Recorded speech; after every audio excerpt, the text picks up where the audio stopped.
When I received the invitation, I should say, and looking at the profile of speakers and participants, I had a bit of FOMO.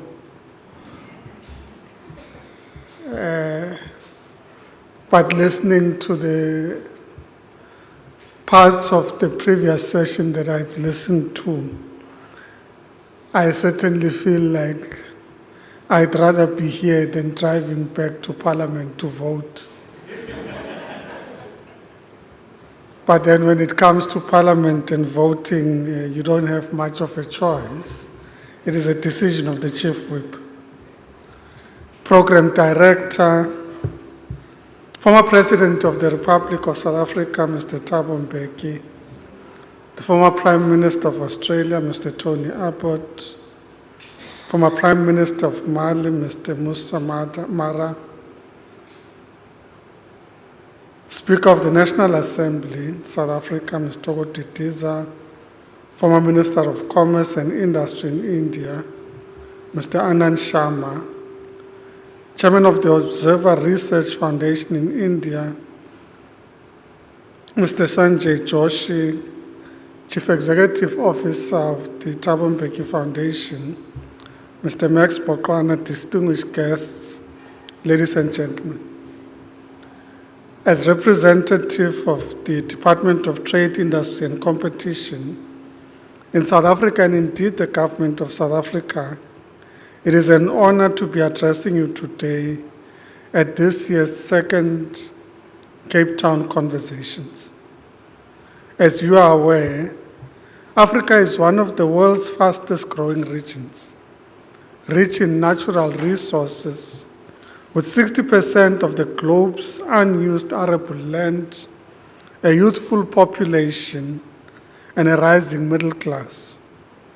Despite these advantages, the continent contributes only 3% to global trade, reflecting its reliance on raw commodity exports and value-added imports.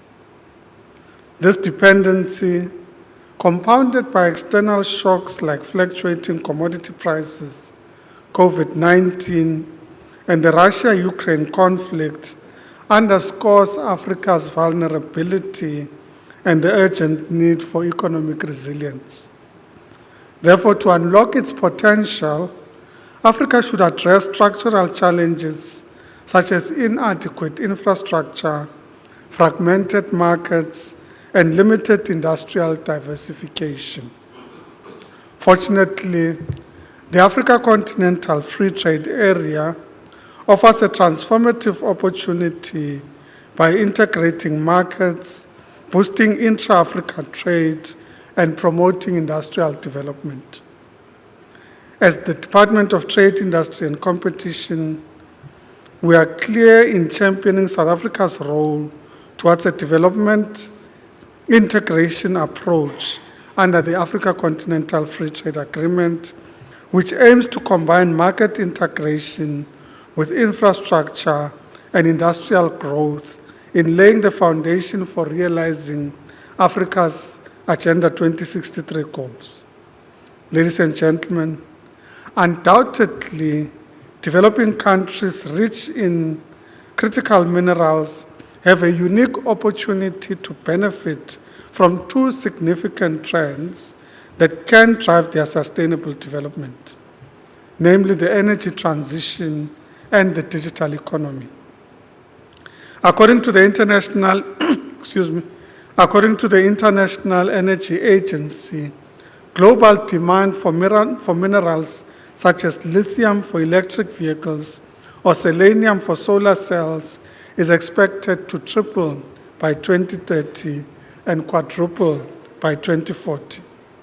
As such, local and regional value chain addition can promote a more equitable distribution of benefits and create opportunities for diversification, broader energy access, and sustainable growth. To leverage their natural endowment and avoid pitfalls of past commodity dependence, developing countries rich in critical energy transition minerals should urgently move up global value chains industrialize, and leverage the critical minerals.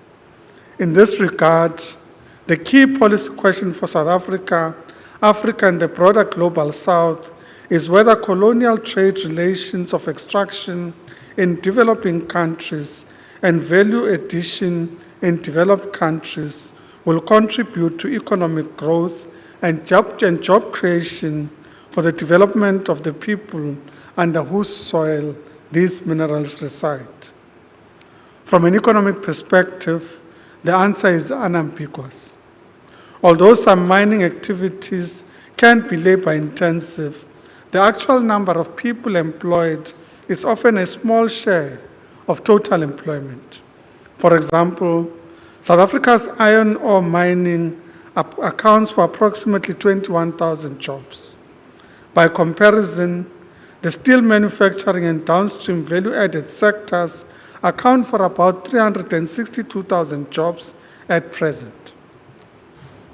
In addition, the tax revenue and economic contribution from the steel value chain as a whole is substantially larger than the contribution of iron ore mining. From an environmental and carbon footprint perspective, it is hard to see the justification for shipping tons of unprocessed minerals rather than shipping the much smaller quantity of processed and purified minerals. Of course, the beneficiation as an economic strategy faces potential challenges. An obvious one is policy resistance from countries without mineral resources, often framed as competitiveness concerns, claiming beneficiation lacks the competitive advantage of mining. However, this argument overlooks how state-driven investments like South Africa's rail and port infrastructure for iron ore exports create competitive advantages, demonstrating the role of policy in shaping economic outcomes. Ladies and gentlemen, other challenges include foreign investors prioritizing mineral exports to their home country, processing facilities, and the claim that developing countries lack the necessary technology, skills, and market access for beneficiation. To counter these, African governments can forge cross-border partnerships that ensure shared benefits and invest in developing local capabilities. A proactive industrial policy is crucial, fostering technology, skills, and infrastructure development alongside mining operations to avoid coordination failures and unlock beneficiation's full potential. It is vital for the global community and multilateral institutions such as the WTO to create enabling conditions through fairer trade rules, enhanced support for technology transfer, and increased investment in sustainable and resilient infrastructure across the developing world. Given this context, the Africa Group in the WTO has submitted proposals to recalibrate trade rules to provide policy space for industrial development of developing countries. These proposals are critical to promote digital and green industrialization and promote technology transfer and must be supported. Ladies and gentlemen, as you know, the G20 was established to foster innovation in global governance and address complex global challenges.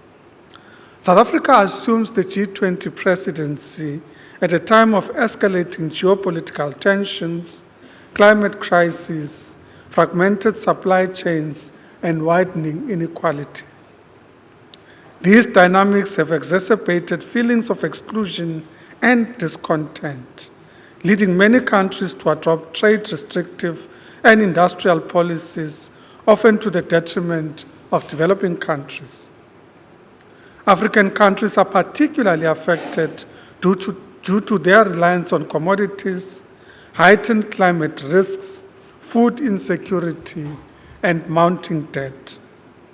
Tackling these challenges demands enhanced international cooperation and a focus on addressing disparities caused by the uneven effects of trade and globalization.